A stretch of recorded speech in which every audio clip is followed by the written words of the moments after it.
Es incómodo realizar un programa de televisión dedicado pura y exclusivamente a la presencia de la mujer en los ámbitos laborales cuando estamos en el 2018.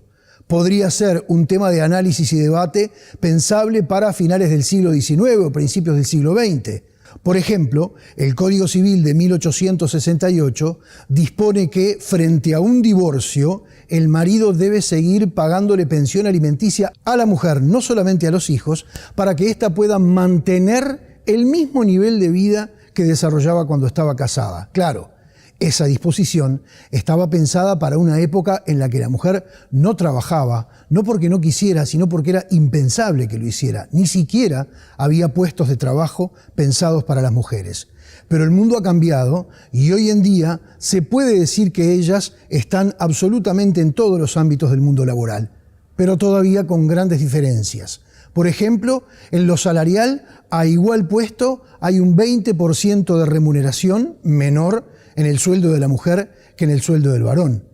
Son de muy difícil acceso a los cargos gerenciales en el sector privado para las mujeres, no así en el sector público por la reglamentación que lo regula. Por todo esto que, a pesar de la evolución, sigue existiendo, aunque en menor medida, es que hoy en Tripaliare, con un poco de incomodidad, estaremos hablando de la mujer en los ámbitos de trabajo.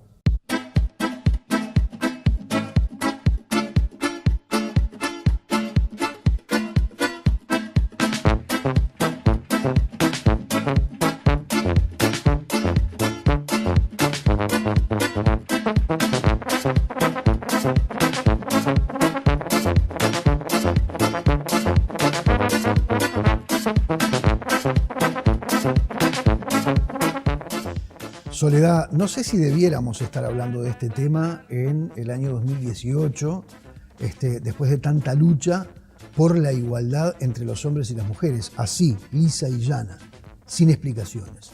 Pero parece ser que todavía es necesario preguntar o hacer un programa sobre, básicamente, cómo encaja la mujer en los ámbitos laborales.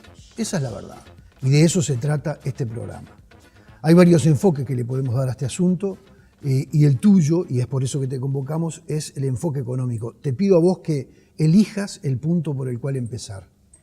Bien, bueno, yo te lo situaría en el sistema económico capitalista, porque en realidad lo que hace la desigualdad es que no se reconoce ese trabajo de cuidados no remunerado que se hace en el hogar como trabajo, primera cosa, y después que el sistema funciona considerando que eso se da por sentado que alguien lo hace, no se mide en el mercado, no se analizan sus impactos, ¿no? ¿Por qué las mujeres trabajan menos horas en el mercado laboral? Porque hacen trabajo no remunerado en el hogar.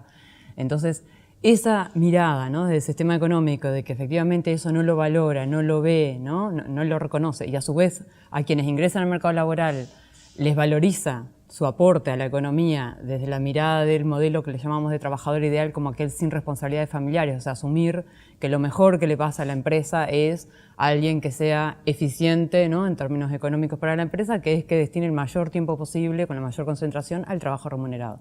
Y lo otro, alguien lo hace, de alguna forma se resuelve, etc. Entonces, ¿qué ha pasado? Las mujeres ingresan a ese mundo, pero en esa desigualdad. O sea, algunas no ingresan, ¿no? Las de sectores económicos más bajos, que no tienen resueltos esos cuidados, no pueden ingresar, no pueden costearlo en el mercado. Los sistemas públicos que hay son bastante escasos, venimos a decir. La escuela es de tiempo parcial, los jardines que hay, o sea, también en general la oferta que se ha dado es de tiempo parcial. Ahí el sistema de cuidados viene a hacer un aporte justamente a considerar esto desde el Estado como una política pública para que en parte tengan una mayor condición de igualdad las mujeres cuando ingresan al mercado laboral, por más que en general se habla más desde el lado de quienes necesitan cuidado y los dependientes, pero de última la política de cuidado tiene que ir a promover esta corresponsabilidad.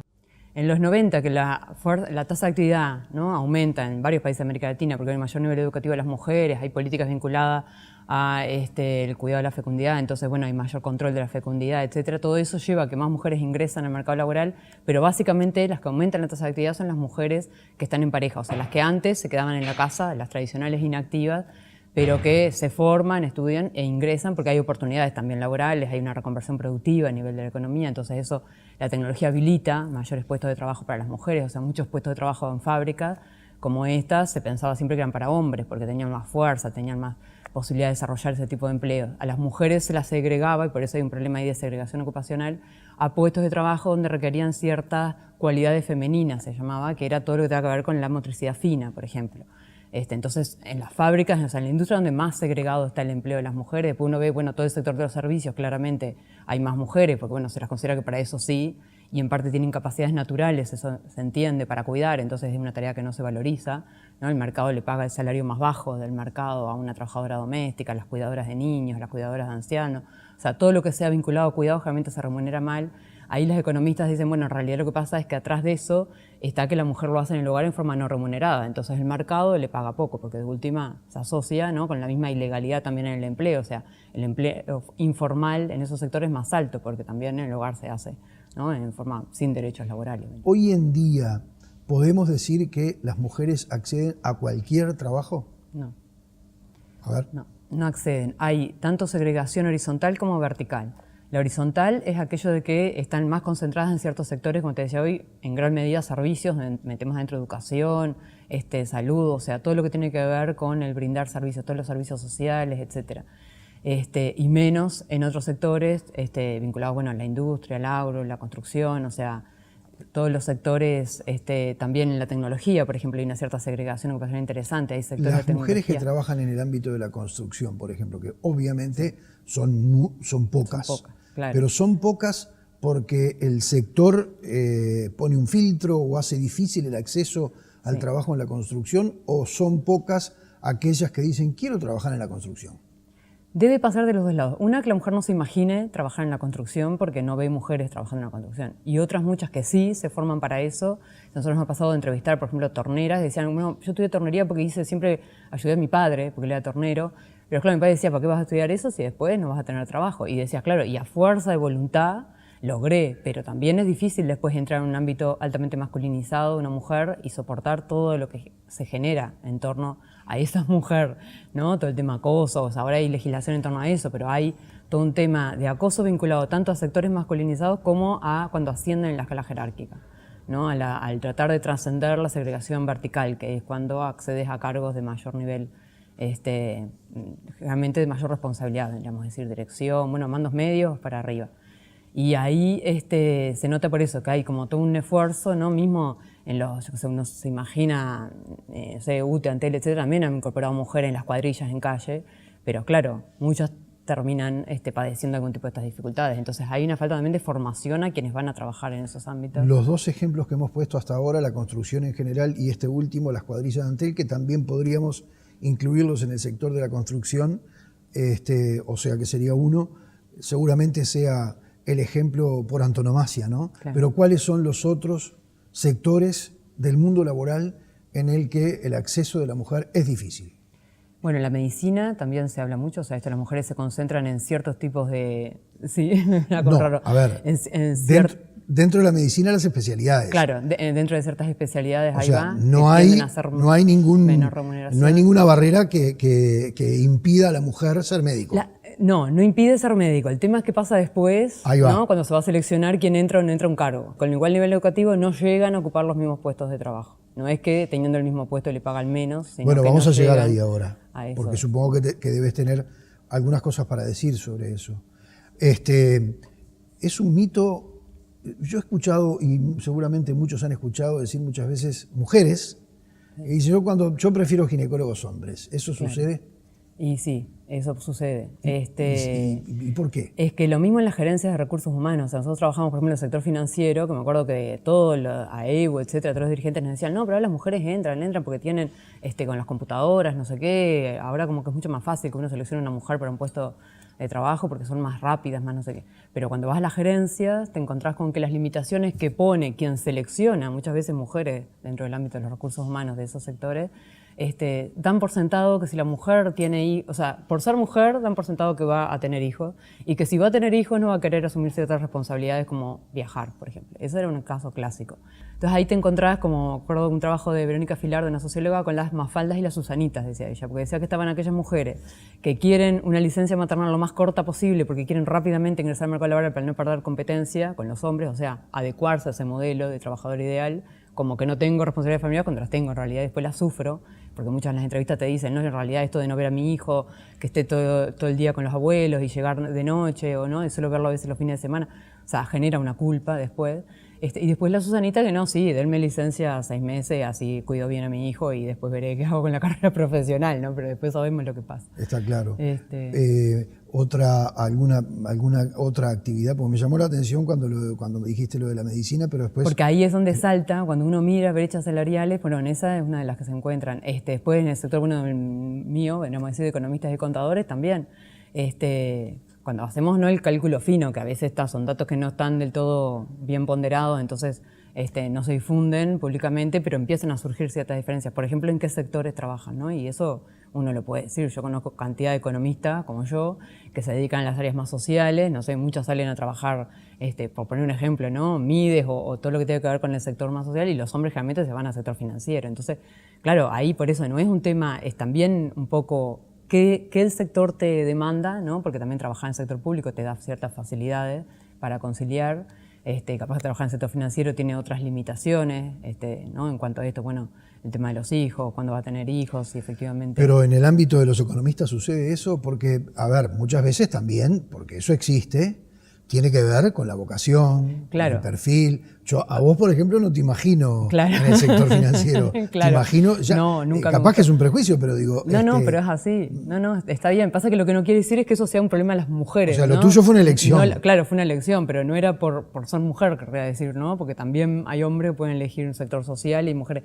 El tema está cuando eso, por un lado, no está promovido desde el lado de lo que uno cree, ¿no? De las creencias individuales. Entonces, yo qué sé, no sé, para estudiar ingeniería, muchas chiquinas decían, bueno, teníamos que ir al cuarto piso, al baño, porque no había baño. Ahí el sector privado es el más discriminador, o sea, porque ahí es donde se encuentran que hay más dificultades, o sea, tanto en brechas de ingreso como en oportunidades laborales que el sector público, porque en el sector público hay concursos para el ascenso. Entonces se supone que hay toda una serie de, o sea, te lo demostró, me acuerdo con la crisis financiera, eso salía con algunos ejemplos concretos, ¿no? De gente que estaba en el sector privado, estaba subsumida, ¿no? Mujeres que estaban en cargos bajos y concursaron después para puestos y lograban llegar a puestos de jerarquía. O sea, quiere decir que no es que hay un problema de formación, sino que hay un problema de cómo te están valorando las capacidades. Y surge muchas veces por eso en las entrevistas, o sea, en los datos econométricos, o sea, todo eso se ve.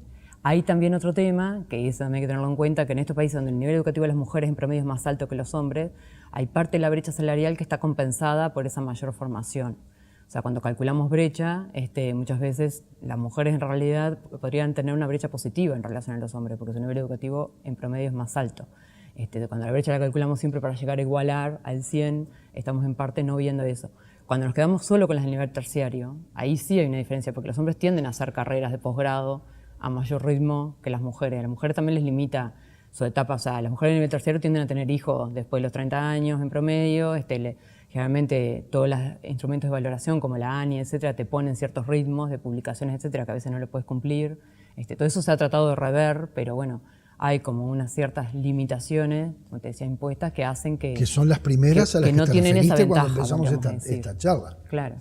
Que les pasa a las mujeres de nivel terciario, con educación terciaria, a la hora de entrar a desarrollar los posgrados, a realizar los posgrados. Sí. O sea, es más fácil para el hombre que para la mujer, por lo mismo que hablábamos hoy cuando empezamos a hablar. Sí, y la CSIC, cuando nosotros presentamos este trabajo sobre brecha salarial entre hombres y mujeres con nivel terciario, ellos hicieron también una investigación interna para ver qué pasaba y decían que justamente identificaban eso, sí, que efectivamente las mujeres en muchas de las facultades son la mayor proporción de egresados, por ejemplo, en ciencias económicas.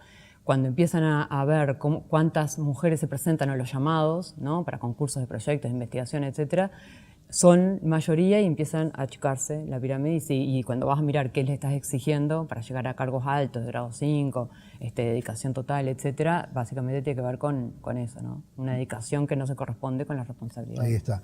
Bien, por último, Soledad,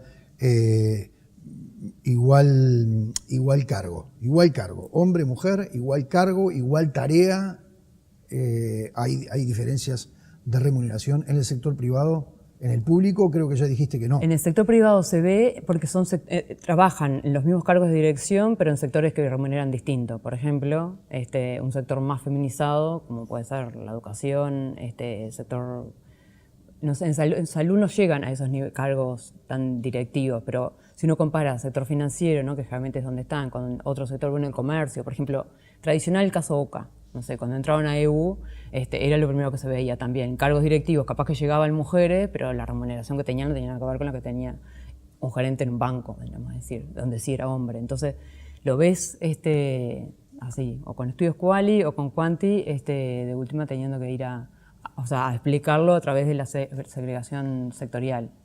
¿Y ¿no? cuál Sectores es la que remuneran distinto. En líneas generales o en promedio, ¿cuál es la diferencia que hay entre el salario de una mujer y el de un hombre que hacen la misma tarea? Vos en realidad te fuiste derecho a los cargos de jerarquía. Ojo que yo la pregunta la hice refiriéndome puede ser para todo, cualquier. Sí, puede ser para cualquiera.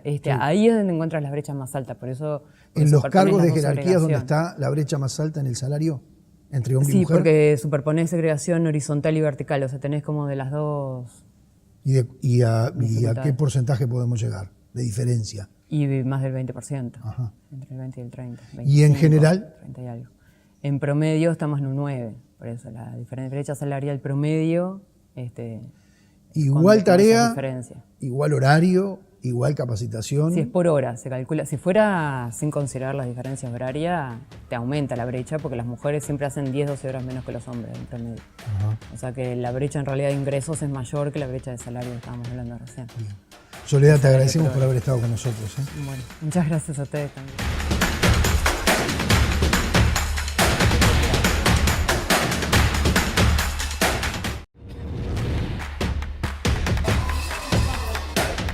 Milagros en la cantidad de conversaciones que hemos tenido vos y yo, hoy lo decías, nos vemos seguro, cada 8 de marzo y cada 25 de noviembre. Creo que siempre empiezo de la misma manera, pero no está de más hacerlo una vez más, porque lo primero que uno tiene que pensar es por qué el PIT-CNT vio la necesidad de que hubiese una Secretaría de la Mujer, específicamente de temas vinculados a la mujer. Bueno, en realidad la Secretaría es de género. De género, está bien. Y capaz que esto es un prejuicio mío, porque el escuchar o leer la expresión Secretaría de Género me conduce a pensar en la mujer. Como el 80% de los uruguayos, Ajá. No te sientas solo. Y es un error pensar, que la mayoría, y discúlpame, que muchos compañeros te dicen, sí, porque atendemos los casos de las mujeres. No es así. Hemos tenido denuncias de compañeros varones, hemos tenido denuncias de compañeras trans, y esta Secretaría atiende todos los casos. No por ello, porque las estadísticas marquen que hay el caso mayoritario sean de compañeras mujeres, nosotros descartamos el resto del universo que nos rodea. Bien, hecha esta aclaración, específicamente hoy sí vamos a hablar exclusivamente de la mujer en los ámbitos laborales. Lo decíamos con Soledad Salvador, también lo planteamos en el acápite del programa y ahora también lo reitero porque francamente me resulta un tanto incómodo hablar de un tema como estos en 2018. Podríamos perfectamente haber hablado de un tema como estos a principios del siglo XX. ¿Por qué? Porque era raro ver a una mujer en un ámbito laboral, porque la mujer no trabajaba. Y es más, no había espacios en los ámbitos laborales para la mujer. Pero hoy los hay y la mujer ha ido evolucionando en ese sentido y sin embargo tenemos que seguir hablando de lo que son las diferencias salariales, ya sea a igual tarea, igual horario, diferente remuneración, las dificultades horizontales y verticales que también marcan diferencias entre hombres y mujeres en los ámbitos laborales. ¿Cómo maneja este tema la Secretaría de Género del PIT-CNT? Bueno, nosotros fundamentalmente, el tema central para nosotros es la equidad. La equidad de género en la cual no puede haber discriminación, ni por raza, ni por credo, ni por opción sexual en ninguna tarea laboral. Nosotros, gracias a la negociación colectiva, a los consejos de salario, hemos logrado categorizaciones en las cuales, de alguna manera, cuando una compañera mujer, un compañero varón, una compañera trans, solicita un trabajo de acuerdo a lo que está pautado de la categorización, ingresa con el mismo salario en la misma categoría. Obviamente, eso de alguna manera como que decimos, logramos apalear lo que es la desigualdad al ingreso de un trabajo. Lo que no hemos logrado aún es la desigualdad y la inequidad que existe dentro del mundo del trabajo con compañeras mujeres y compañeros varones y, por supuesto, ni que hablar con las compañeras trans, ¿no? Fundamentalmente para nosotros es la historia laboral, lo que es la carrera que nosotros hablamos laboral dentro de una fábrica, de una oficina, de un sanatorio, de cualquier actividad que sea, ahí es donde nosotros hacemos ahínco fundamentalmente en lo que es la desigualdad salarial. ¿Y qué pasa con el... A ver, pero antes de llegar al tema de la desigualdad salarial, vamos a llegar al tema, vamos a quedarnos en el tema del acceso a las fuentes de trabajo, a los lugares de trabajo. Hablabas de que la no discriminación por ningún motivo está plasmada en prácticamente todos los convenios, ¿verdad? Exacto. Sí, de acuerdo. Pero ¿qué nivel de incumplimiento hay frente a eso? Muy alto, porque el problema, ¿sabes cuál es? De incumplimiento. De incumplimiento. Hay un nivel muy alto de incumplimiento. Claro, porque el tema es que nosotros tenemos convenios colectivos, digo, cuando tenemos un trabajador ya con una relación de trabajo. El tema que las empresas, sobre todo las empresas privadas, hacen la discriminación a la hora de la selección del personal. Más allá que hasta hace 10, 15 años, que lo hemos hablado ya en programas anteriores, no existía una reglamentación en la cual se le prohibía a la compañera mujer preguntarle si estaba casada, si estaba embarazada o pensaba tener hijos. De alguna manera hoy, solapadamente, también esos son elementos que marcan a la hora de elegir una compañera mujer, si tiene responsabilidades familiares, si tiene adultos a su cargo, y de alguna manera eso también discrimina ya en el acceso. Por eso una cosa es que nosotros hemos logrado por convenio colectivo y negociación colectiva la igualdad en categorización, y otra cosa que hayamos logrado la igualdad en el acceso al trabajo, que no la hemos logrado. Porque hoy por hoy siguen permaneciendo en Uruguay ocupaciones femeninas y ocupaciones masculinas, categorizándolas. De alguna manera nosotros sabemos perfecto que hay enfermeras. Tenemos el 90% son enfermeras mujeres y tenemos un 10% de varones.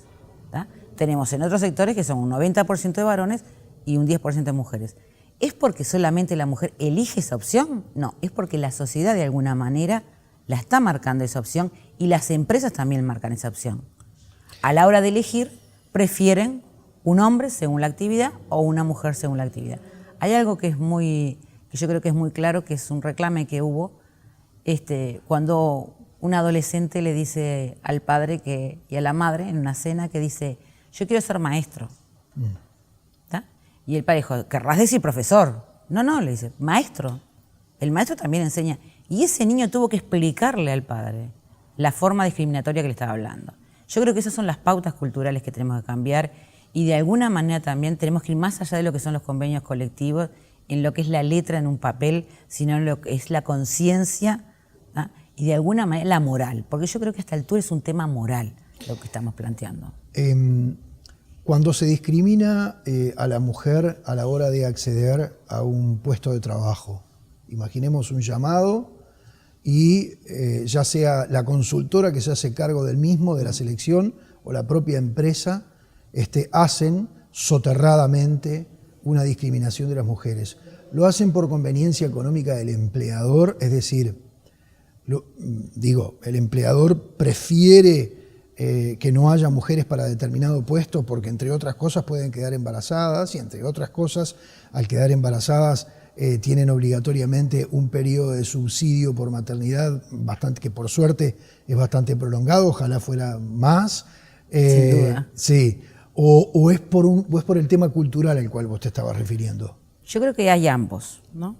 Hay una combinación cultural, sin duda, que por un lado también abarca el tema de la maternidad, ¿tá? No solamente el tema de la maternidad con su prelicencia, su poslicencia, su amamantamiento, pero también hay un tema cultural en el cual ya está definido y sociológicamente está comprobado, y es que la mujer siempre va a poner primero las responsabilidades familiares porque así se le inculcaron que tenía que ser.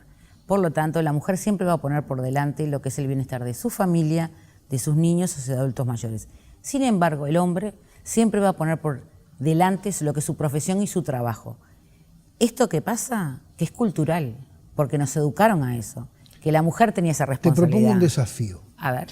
¿Es cultural o es natural, y gracias a que podemos hacer construcciones culturales deberíamos cambiarlo, o estamos en proceso de cambiarlo? ¿Por qué te hago este planteo? Porque en realidad, en las épocas primitivas, el que salía a buscar el alimento era el hombre, y la que quedaba a cargo del clan familiar era la mujer. Entonces hay veces que uno siente la sensación de que la naturaleza quiso que fuese así. Pero también la naturaleza quiso de que tuviéramos la inteligencia suficiente para hacer construcciones culturales que nos llevaran precisamente a la igualdad absoluta e irrestricta, que es la que pregonamos muchos, y me incluyo, pero así en el primer lugar, no solo por quedar bien. Yo creo que hay una parte natural en la cual tú decís, por algo las mujeres podemos parir y los hombres no. Hay algo, por algo las mujeres podemos amamantar y los hombres no. Pero yo creo que también que hay un tema cultural que se mezcla ahí, y es con el tema de que como no tenemos el contacto directo, los varones, con esa criatura, y no dependen de nosotros exclusivamente, hay como un desarraigo de ese vínculo. Y de alguna manera eso se prolonga culturalmente. Claro, entonces sí. Creo que es una cosa que se entrelaza. Creo que lo importante acá es justamente la incorporación de la ley que nosotros logramos apoyar y que salía en el Parlamento, aunque no es la ley que realmente queríamos nosotros, pero salió. El tema de la extensión de la ley de paternidad cuando nace un niño. Ese vínculo del varón con su hijo tiene, de alguna manera, que fortalecerse en las primeras horas, en los primeros días y en los primeros meses con ese hijo. Porque si no, de alguna manera también el varón carga con esa carga social de ser relegado ante un nuevo miembro de la familia y que de alguna manera la mujer se siente perteneciente solamente a ese vínculo exclusivamente. Breve paréntesis para que la gente lo sepa. Para el varón ahora estamos en 13 días. 13 días. O sea, los 3 días, que son 3 días de licencia Exacto. que le da el empleador. Exacto. Y luego 10 días de subsidio por paternidad. Exacto. Que lo paga el Banco de Previsión Social. Exacto. Vamos a llegar a 15 porque cada año se va aumentando y vamos a ir a más, porque nosotros entendemos que tiene que ir a más. Y está muy bien también, yo creo que ver el tema de lo fundamental que es la corresponsabilidad familiar, el asumir de que todos somos responsables de mantener el núcleo familiar sano, como digo yo, de alguna manera, y como planteamos en la Secretaría. Para que haya un núcleo familiar sano tiene que haber una corresponsabilidad, tiene que haber un consenso en los cuidados, en las tareas del hogar y en todo lo que implica en ese núcleo familiar. Ese momento estamos trabajándolo. El hombre aún no lo ha asumido. ¿Por qué? Porque a la hora de que hay que llevar a un niño a un pediatra, a la hora que hay que atender a un adulto mayor, la primera que da la voz de aura es la mujer. Es cierto. Es cierto. Y si dejamos al varón, que muchas veces lo hemos hablado con las compañeras, y si por alguna circunstancia dejamos que el papá de ese niño o de esa niña vaya, le hacemos una lista, 20 cosas en las cuales no se acuerda y lo llamamos 15 veces por teléfono y de alguna manera ahí estamos minimizando la responsabilidad del varón. Yo hay un caso cortito que me gustaría transmitir y es, hace poco tiempo, lo he dicho en varios lugares, subí a un ómnibus, me senté, me puse a leer un libro, aprovechando el tiempo, y de repente sube un muchacho que tendría 30 años, con un bebé en su sillita. A los cuales, por supuesto, como antes todos miramos para la ventana para no darle asiento cuando volvíamos de trabajar cansados, ahora nos metemos todos en el celular o en un libro.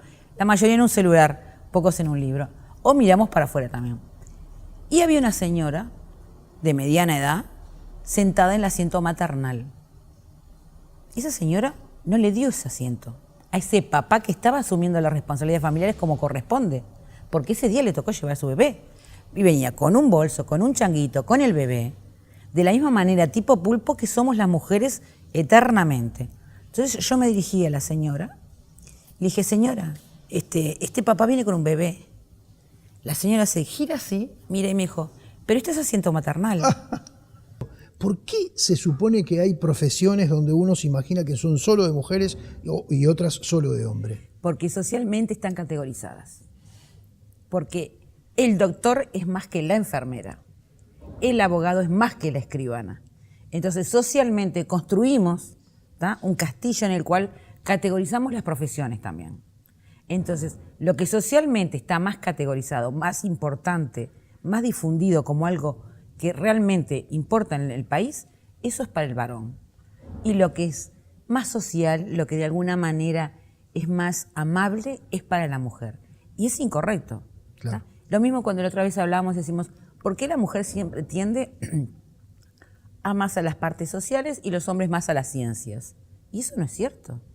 Tenemos brillantes científicas, y tenemos brillantes sociólogos, politólogos, asistentes sociales que hacen un trabajo extraordinario y son varones. Y es un tema de las construcciones sociales que nos hicimos nosotros mismos para justificar esa categorización y esa minimización también de algunas profesiones. Bien.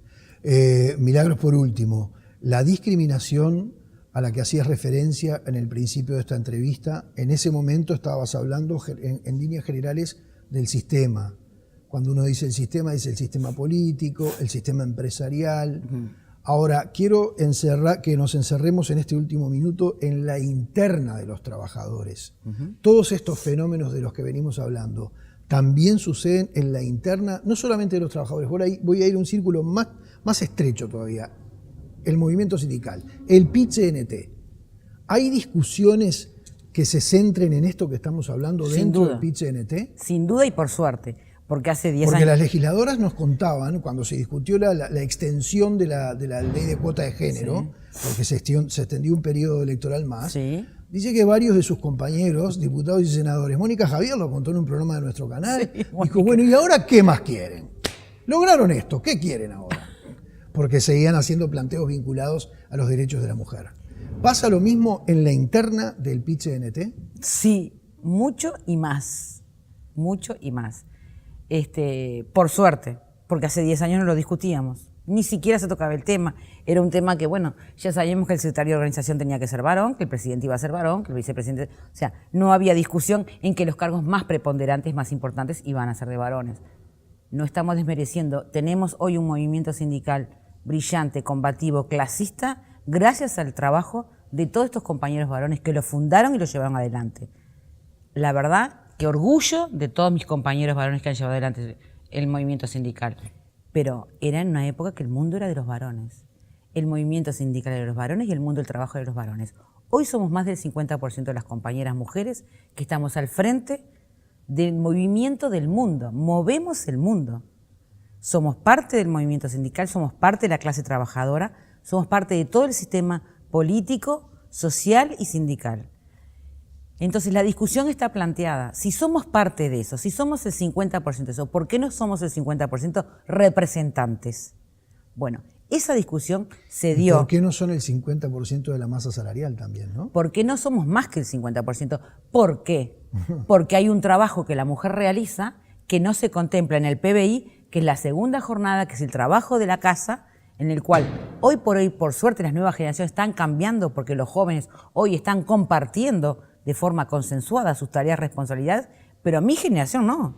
Está claro. Entonces, eso, nosotros somos más del 50. Por eso yo siempre digo, somos mucho más del 50 porque somos las trabajadoras, somos las madres, somos las hermanas, somos las hijas y somos las amantes. Somos todo eso, ¿tá? Y más. Gracias por haber estado con nosotros. Gracias a ti.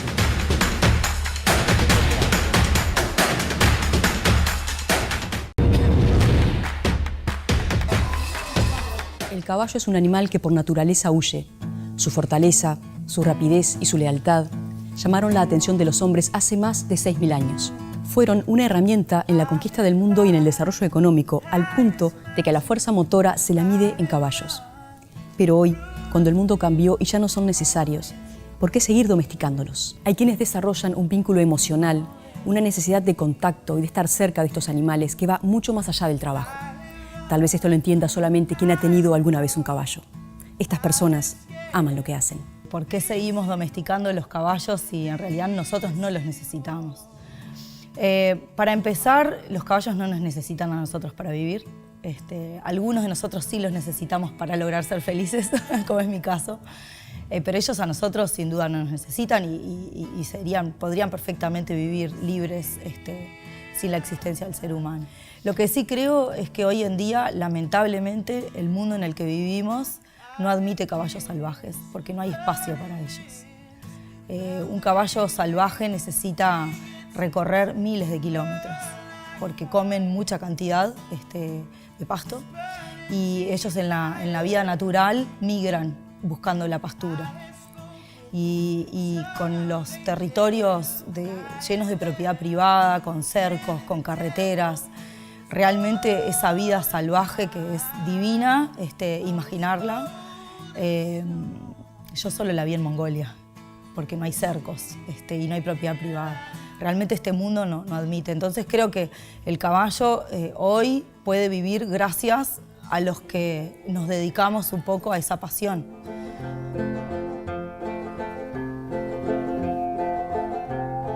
Turning in the grain again, the bells began to chime. Time, she says, there's no turning back. Keep your eyes on the tracks through the fields. Somewhere there's blue. Oh, time will tell. Mi padre fue un poco el que primero me ayudó a conectarme con los caballos. Era el que me llevaba a alguna placita donde hubieran ponis, después alquilar algún caballo por ahí, alguna estancia donde me pudieran prestar algún caballo, y fue como el que me ayudó al principio. Y después siempre insistiendo en estar cerca de los caballos. Entrenaba todos los días 2 horas y competía todos los fines de semana. Y bueno, a nivel nacional hice todo lo que pude, lo que estaba al alcance económico de mi familia en ese momento. Y después, de más grande, intenté llevar una vida normal. Acá en Uruguay, la Escuela de Profesores de Equitación pertenece al Ejército y es muy buena. Pero bueno, en su momento, mi padre sobre todo, no le parecía que era una buena idea para mí, que era una mujer, y que en casa estaba la idea esa de que había que tener una profesión más formal. Estudiar eso y bueno, un poco entre la espada y la pared, soy licenciada en comunicación, que agradezco, me encantó y me sirve mucho para mi trabajo de hoy en día. Pero bueno, después, ya trabajando de instructora de equitación, me fui certificando a través de la Federación Ecuestre Internacional y distintos cursos que hice, pero mi formación es mucho más desde la práctica, no tanto desde la teoría. Yo tenía 23, 24 años y estaba como entre dos mundos. Estaba entre dedicarme a algo más corporativo o mi sueño, que eran los caballos. Y tenía mi vida laboral, realmente tenía como dos vidas en paralelo. Y en ese momento yo estaba realmente angustiada porque mi tendencia era ir hacia los caballos y era lo que yo quería hacer y a lo que quería dedicar mi energía y mi tiempo. When I climbed down to be set free, she took me in again. There's a big hot sun beating on the big people in a big hard world. When she comes to greet me, she is... Fue la vida que me fue llevando. Realmente fueron los caballos los que nunca me dejaron. La mayor parte del tiempo lo que hago es dar clases de equitación. Me especializo en adolescentes y niños de nivel intermedio, en un club en Carrasco, y donde cada persona tiene su caballo y entonces vienen a mejorar ya sea el vínculo que tienen con ellos, la parte deportiva también, y hacemos como un programa de entrenamiento bastante específico para cada persona. El caballo cuando te mira, para el caballo sos transparente. Todas tus emociones, tus sentimientos, el caballo las puede leer perfectamente a través de tu lenguaje corporal. Eso los hace animales que, por algo está el dicho ese, que los caballos son el reflejo del alma, que mirando un caballo a los ojos podemos encontrar como nuestra verdadera naturaleza, porque ese es el lenguaje y ellos necesitan eso para sobrevivir en la manada. Ellos necesitan reconocer que otro miembro de la manada vio algo a lo lejos, está alerta y es momento de huir. Y no se hablan, se miran nada más. Y bueno, un poco utilizando el lenguaje corporal y estudiando cómo es el comportamiento natural de los caballos, cómo utilizan ese lenguaje, cómo podemos utilizarlo nosotros, es que en realidad las personas que nos gusta esto de los caballos y relacionarnos en forma muy profunda con ellos, mucho más, además de estudiarlos a ellos, lo que necesitamos es aprender de nosotros mismos y conocernos nosotros. En mis vacaciones suelo también hacer travesías largas a caballo, y me dicen, ¿pero te vas de vacaciones y te vas con los caballos? Sí, sí. Para salir de la rutina hago otra cosa con los caballos. Lo que pasa es que cuando te dedicas a algo que amás, ¿por qué lo vas a dejar de lado? Al revés. Entonces es como que siempre estoy tratando de reconectarme con aquella niñita chiquita que pedía por favor para estar al lado de los caballos. Bueno, ahora en vez de pedir por favor, trato de valorarlo, ¿no? Y todos los minutos que tengo con ellos.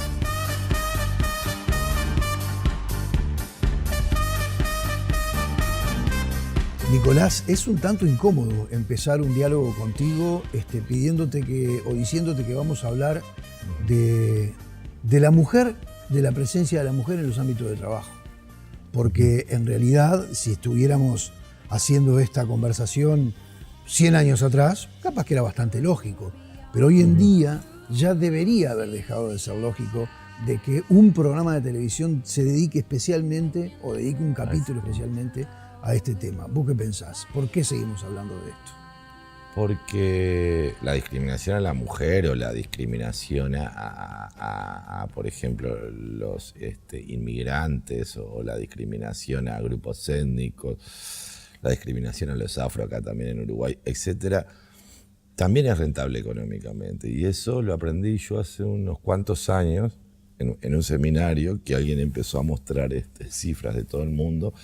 En realidad la discriminación que tiene, bueno, obviamente características simbólicas de decir, bueno, cuáles son las personas valiosas de una sociedad, cuáles son más o menos valiosas y cuáles no valen nada. De hecho, ahora tenemos la marcha de gente yendo a Estados Unidos y bueno, y el muro y etcétera, etcétera. También es rentable, es decir, es rentable ilegalizar a la gente para pagarle menos y tenerla sin aportes de ningún tipo, o como pasa acá con muchos inmigrantes que dentro de la ley, digamos, los empresarios les pagan el salario mínimo, que es legal, pero a los uruguayos le pagarían más.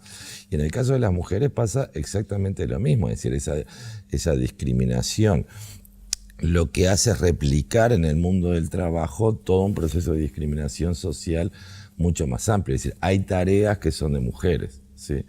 Es la división sexual del trabajo. También hay una división racial del trabajo. Hay tareas que son para afro. Hay tareas que son para mujeres afro y no son para mujeres blancas. Esto es importante porque cuando uno habla de mujeres como una generalidad se olvida de que hay mujeres que explotan a mujeres, hay mujeres que son dueñas de maquilas en Centroamérica, hay mujeres que venden a mujeres, hay mujeres que explotan a hombres, hay mujeres que acosan laboralmente a hombres, es decir, también es una situación en la cual en algunos países, como se lleva una igualdad de género, muchas veces pasa que las minorías cuando llegan a determinadas situaciones de poder, esto está hay muchos chistes de estos en los últimos 2 años en Estados Unidos por parte de movimientos feministas norteamericanos, reproducen en muchos casos las formas de discriminación sufridas. Eso es parte digamos, de un proceso que a veces se confunde con el empoderamiento, porque en realidad cuando el empoderamiento es para personas de mi misma clase social, de mi mismo color de piel y de mi misma trayectoria, es un empoderamiento relativo, que es un poco la crisis que está viviendo digamos, el mundo del trabajo y la relación del mundo del trabajo con la mujer y las nuevas perspectivas también de género que también son de orden étnico, racial y que toman otras características. Ahora, arrancaste por un encare económico básicamente, sí. que es rentable la discriminación porque, sí, por claro. ejemplo, le pago menos. Le pagás menos, le podés exigir más, si es una persona muy vulnerada la podés sobrecargar de tareas. Es normal que, lamentablemente, ¿no?, en todos los países del mundo, volvimos a tener esclavos. El siglo XXI, las sociedades de abolición de la esclavitud habían desaparecido, es decir, después de lograda la abolición de la esclavitud en casi todos los países del mundo. Acá en América el último que la abolió fue Brasil, uno de los últimos del mundo, de Occidente en realidad. Esas sociedades de lucha contra la esclavitud habían desaparecido. Y a finales del siglo XX, principios del siglo XXI, vuelven a aparecer. ¿Por qué es que vuelven a aparecer? Porque empiezan a aparecer esclavos de nuevo. Hay mercados de esclavos que venden gente para trabajar. Por ejemplo, en África hay algunos mercados. Venden mujeres también, que inclusive, en el caso del Estado Islámico, las mujeres pueden ser vendidas y compradas y con avisos si se le puede pegar, cuánto se le puede pegar, etc. En la medida que todo se desregula, hay una parte importante de la población que empieza a integrar un submundo o a consolidarse en un submundo que es defendido por muy pocas personas. De hecho, parte de ese trabajo esclavo le da muchísima rentabilidad a empresas de primer nivel, a empresas de moda, que uno las va a encontrar en Europa Occidental, en Estados Unidos, en Europa Oriental también, en Rusia, acá en América Latina, en China, en Australia, etc. Es decir, ahí hay un secreto, digamos, que muchas veces está vinculado con la esclavitud, con el trabajo infantil, con la esclavitud de las mujeres. Bien, ahora, todo esto espantoso que acabas de relatar y de detallar, porque pongo el énfasis en espantoso porque estás hablando de nuestra época contemporánea. Sí, del siglo XXI. Va a empeorar. Exacto, pero quisimos traer un antropólogo porque lo queremos conectar con la raíz cultural, religiosa y hasta eventualmente natural. Lo digo con un poco de miedo. La raíz cultural es que inclusive antes de que las sociedades se dividieran en clases, ¿sí? Y antes que surgiera el Estado, pero la mayoría del tiempo la humanidad vivió sin Estado y sin clases sociales. El Estado es nuevo. Es algo que se olvida también. Nueva. Es algo, en términos de historia de la humanidad, es un invento relativamente nuevo. Y más el Estado moderno, pero el Estado como tal, inclusive los estados antiguos, arcaicos, en términos de historia de la humanidad, es algo relativamente. Y yo que se debe ser de la época de la Revolución Francesa en adelante, o por ahí. Claro, ese es el Estado moderno, pero el Estado como tal, al lado de la historia que tenemos como especie, es algo relativamente nuevo, ¿sí? Pero inclusive antes de la existencia del Estado, antes de la existencia de las clases sociales, ya existía, y eso fue en términos universales, lo que se llamó una dominación por la fuerza, ¿sí? Hacia la mujer, una dominación simbólica hacia la mujer, que en antropología y en sociología se conoce como dominación masculina, es decir, una dominación violenta. Hay mucha mitología en torno a este tema en muchas culturas del mundo, y eso hizo que se colocase a la mujer en términos simbólicos, en términos de productividad, en términos de qué tareas hacer, en términos rituales, se lo colocó en muchísimos lugares. Hay excepciones también en un lugar asimétrico e inferior. ¿Pero eso es parte de la naturaleza humana? No, es parte de... ¿Y por qué en el principio de los tiempos la mujer era la que se encargaba de cuidar a la cría y de estar precisamente cuidando de la cría, y el hombre era el que salía a cazar? Claro, pero también, por ejemplo, y ahora hay estudios de eso, la mujer era muy importante en la dieta general de la familia porque recolectaba vegetales, probablemente pueden ser las que hayan descubierto la agricultura, ¿sí? por esa relación. Tiene que ver con relaciones de poder que se dan en un grupo humano dado, que obviamente está en una situación, ¿cómo decirlo?, de relación con otros grupos, en situaciones violentas en muchos casos permanentemente, o de cuidado y demás, que hace que,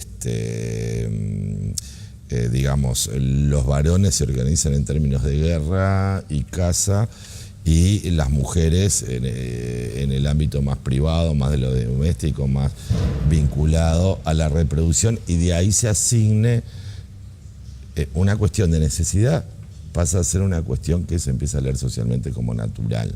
Y eso quiere decir que se naturaliza. Entonces pasaría a haber una naturaleza femenina y otra masculina, lo cual ya sabemos que es falso. Pero inclusive es muy interesante todos los casos de las valquirias, las amazonas, la mitología sobre las amazonas, que las amazonas lo que hacían era secuestrar un hombre cada tanto para reproducirse, pero solo tenían mujeres. Si tenían algún niño, inclusive lo mataban, ¿no? Eso es mitología. Hasta que, pasó una cantidad de cosas que sería bastante largo cortar y las secuestran, las separan entre sí y vuelven a casarse con hombres. Esto que mitología siempre tiene algún elemento de verdad, ¿sí? En el sentido de que este tipo de dominación, por ejemplo, en las sociedades sin Estado es muy común, o era muy común, que las mujeres se intercambiasen por otras mujeres, pero que también se intercambiasen por una vaca, por 2 kilos de papa. Bueno, eso sucede hoy, ¿eh? Claro, eso sucede hoy, pero como reglas, ¿sí?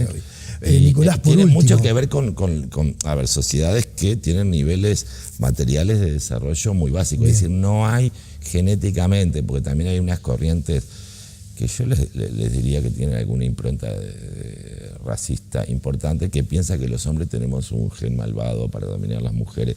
Hay, no diría feminismo, pero hay algunas corrientes extrañas que están planteando eso, como somos los hombres somos tema me venís a tirar justo al naturalmente final, malos. Y eso, bueno, eso es racismo, eso es discriminación. Y las formas fascistas y sustancialistas son naturales en cualquier movimiento social que defienda una identidad única. Es decir, siempre hay alguna deriva que va a decir una cantidad de disparates por ese orden. El tema es que estoy encontrando gente inteligente y artículos que lo están diciendo en diferentes diarios, lo cual me preocupa. Yo, claro que nosotros no tenemos, los hombres no tenemos ningún gen, ningún programa para hacerle mal a las mujeres, porque han sí aparecido artículos pseudocientíficos que dicen eso. Y sí, y otro una barbaridad. Disparate Bueno, que no vale la pena siquiera recordar. Nicolás, por último, yo quiero hablar muy brevemente, porque se nos terminó el tiempo, de la raíz religiosa, ¿no? Entonces estoy pensando en la base religiosa judeo-cristiana. El caso de nuestra matriz cultural. Exactamente. Claro. Y también en la musulmana, por ejemplo. También. Vos hiciste también ahí una referencia son las tres a la base religiones, musulmana. Tanto el cristianismo como el islam como el judaísmo son las tres religiones que van a construir el occidente. ¿Sí? Bien. Y eso ¿demonizaron de alguna manera a la mujer? Todas o casi todas. Sí, con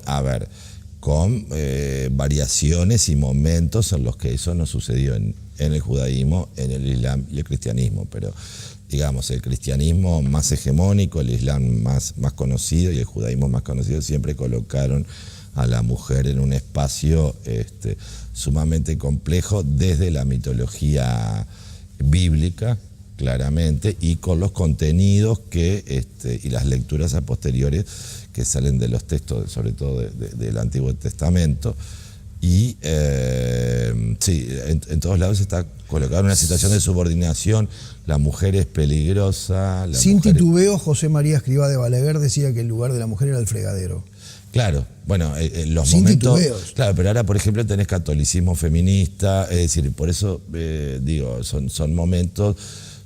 Escrivá de Balaguer también apoyó obviamente a Franco, fue franquista, y eso es parte de una cosmología en la cual la mujer había salido mucho al espacio público, claro, y había claramente que volverla de nuevo.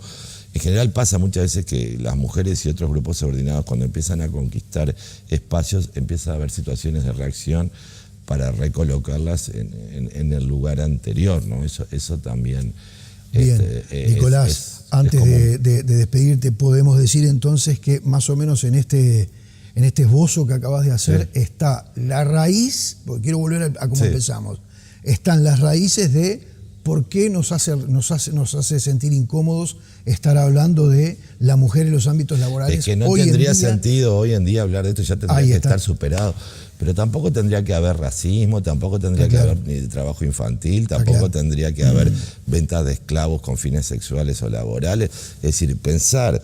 Hay una cuestión también que yo creo que nos puede servir mucho, y que Walter Benjamin, un gran pensador, las pensaba en sus tesis de filosofía de la historia, es la idea de progreso. Nosotros tenemos una idea de que el mundo futuro va a ser mejor y que las conquistas son para siempre, y en realidad a él que le tocó vivir el nazismo, decía, bueno, la sorpresa de todo el mundo es cómo el nazismo puede ser posible en una Europa liberal, educada, y bueno, y fue posible. ¿Por qué fue posible? Porque hay determinadas situaciones y determinadas complejidades que no van de la mano de nuestra mitología del progreso. Eso es mitología. Nosotros pensamos que el futuro siempre va a ser mejor, que en el futuro va a haber mayor igualdad, mayores conquistas.